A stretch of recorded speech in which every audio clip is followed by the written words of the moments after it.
தியானம் அதிகமா செய்யும் போது மைண்ட்ல கூட அப்போது வரைக்கும் ஏகப்பட்ட எண்ணங்கள் இருக்கிறது. ஹார்ட்லி ஒரு 10-12 எண்ணங்கள் மட்டுமே இருக்கிற மாதிரி, இல்ல தேவையான அளவுக்கு மட்டுமே இருக்கிற மாதிரி ஆயிடும். அது ஆனதுக்கு அப்புறம் அவங்களுக்கு இந்த ஃபயர் எலிமெண்ட் கூட ஜாஸ்தி வாங்குறது தெரியும். ஒன் டே ஒரு நாள் என்ன ஆகும் அப்படின்னா, மொத்தமா சுவாசத்தின் மீது மட்டுமே அவங்களுடைய வாழ்க்கை என்பது லீட் பண்ணும். அவங்க என்ன சொல்றாரு அப்படின்னா, பிரெத்தேரியன் அப்படின்னு, only through breath and only through sunlight, எதுவுமே தேவைப்படாது இன்னும் அந்த மாதிரியான ஒரு வாழ்க்கை என்பது வாழ ஆரம்பிக்கும். இப்போ அர்த் மேல இருக்கிறது 5 எலிமெண்ட்ஸ், அதாவது அர்த், வாட்டரு, ஃபயரு, ஏர், சன், ஆகாயம் 5 இருக்கு இல்லையா?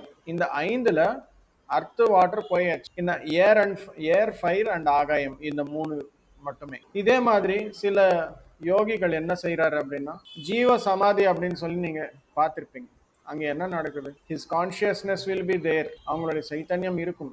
ஆனா ஏர் எலிமெண்ட் கூட தேவைப்படாது. அந்த அளவுக்கு ஆழமான தீர்க்க தியானத்துல இருப்பார். எந்த அளவுக்கு அவங்களுடைய உடல் என்பது மந்திர பிண்டமாக மாறும் அப்படின்னு தேவைப்பட்டா மட்டுமே அத சுவாசம் வாங்குறார், இல்லைன்னா சுவாசம் கூட தேவையில்லை. அந்த அளவுக்கு ஒரு மந்திர பிண்டமாக மாறும். அந்த மாதிரி இருக்கிறவங்க தான் மந்திராலயத்துல ராகவேந்திரர் ஜீவ சமாதி அடைந்தார். இன்னும் அவங்களுடைய உடல் அதுலயே அவங்களுக்கு வேணும் அப்படின்னா அந்த உடலோட வெளியே வருவார். மந்திர பிண்டமான உடல் என்ன செய்யும் அப்படின்னா, அதோட வைப்ரேஷன் எந்த அளவுக்கு வேணுமானாலும் இன்க்ரீஸ் பண்ணலாம், டிக்ரீஸ் பண்ணலாம். அந்த மாதிரி மை டியர்